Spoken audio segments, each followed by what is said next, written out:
hordoftoota YouTube keenya guyyaa irraa kanatti immoo qophii keenya qabatee kanan isin dhiyaadhu ani Tasfaayee Caalaatii maatii imaltuu TV ta'uu yoo barbaaddan immoo asirratti mallattoo diimaa argitan cuqaasuudhaan subscribe gochuudhaan maatii keenya ta'aa itti fufeemmoo viidiyoo kana yoo jaalattan namoota danuu bira akka ga'u share gochuun dagatinaa isinis immoo laayikii taasisuudhaan qophii keenya waliin jalqabnaa guyyaa irraa kanatti immoo odeeffannoowwan haaraa irratti xiyyeeffannaa torbee kana magaalota keenya keessatti biyyoota keenya keessatti addunyaa keenya irratti maaltu ta'e kan jedhu waliin ilaallaa itti dabalees immoo oduuwwan garaagaraa immoo waan baay'ee isin dhiyeessinee isin eegaa jirra. Hanga xumura qophii keenyaatti nu waliin waan turtaniif galatoomaa jecharraa hanga xumuraatti kan isin waliin turu ani Tasfaayee Caalaatii kallattiidhaan gara odeeffannoo jalqabaati. Toota keenya qophii keenya guyyaa irraa kan ammoo imaltuu intarteementii irratti torbeen kun torbee Haacaaluu ta'uu isaatiin wal qabatee seenaa gabaabaa tokkoon Haacaaluun Simbirtuu Gadaa waliin bara 2015 kan inni taasise waliin ilaallama. Seenaa kana keessatti immoo interview yookaan immoo af-gaaffii Haacaaluu Hundeessaa taasise keessatti Haacaaluun waa'ee isaa akkamitti ibse haala akkamii keessatti akka inni guddatee fi akkamitti gara aartii akka dhufes waliin ilaallama. Hanga xumura qophii keenyaatti na waliin turaa kana maatii keenya ta'uu yoo barbaaddan mallattoo diimaa jalatti argitan kana cuqaasuudhaan subscribe gootanii maatii keenya ta'uu dandeessu. Waan kana yoo jaalattanis laayikii gootanii ol kaa'u. Namoonni ilaaluu qabu jettaniif immoo sheerii gochuu hin dagatinaadha.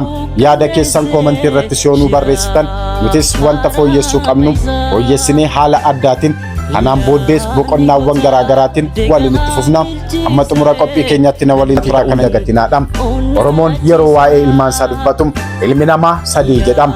Ilma abbaa dhaanu, ilma abbaa dhaaluu fi ilma abbaa caalu jechuudhaan lafa kaa'ama. Ilma abbaa dhaanu kan jedhamu ilmi yoo duudhaa amantii fi seenaa hundumaa gatee seenaa abboonni isaa ittiin bulaa turan aadaa fi duudhaa hundumaa gatee yoo kan ormaatti bulee ilma abbaa dhaanu jedhamuudhaan ibsamam. Ilma abbaa dhaalu kan jedhan immoo bultee warra isaa ganamam aadaa fi duudhaa hundumaa eegee akka abboonni isaanii ittiin jiraachaa turan hundumatti yoo ittiin jiraate inni ilma abbaa dhaalu jedhamuudhaan beekamam.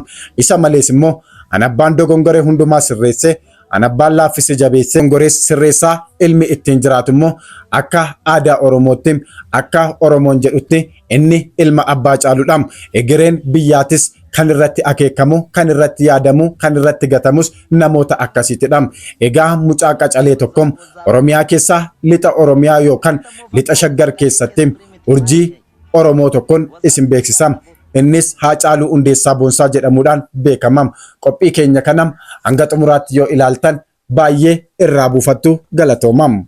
Gabaabaa tokkoon Haacaaluun Simbirtuu Gadaa waliin bara 2015 kan inni taasise waliin ilaallama. Seenaa kana keessatti immoo interview yookaan immoo af-gaaffii Haacaaluu Hundeessaa taasise keessatti Haacaaluun waa'ee isaa akkamitti ibse haala akkamii keessatti akka inni guddatee fi akkamitti gara aartii akka dhufes waliin ilaalla. Abbaa guddattuu horaa taajjabaa biratti jiraadhe haalli guddina kiyyaas ijoollee magaalaas kan ijoollee baadiyyaas of keessaa qaba jechuudhaan itti fufama.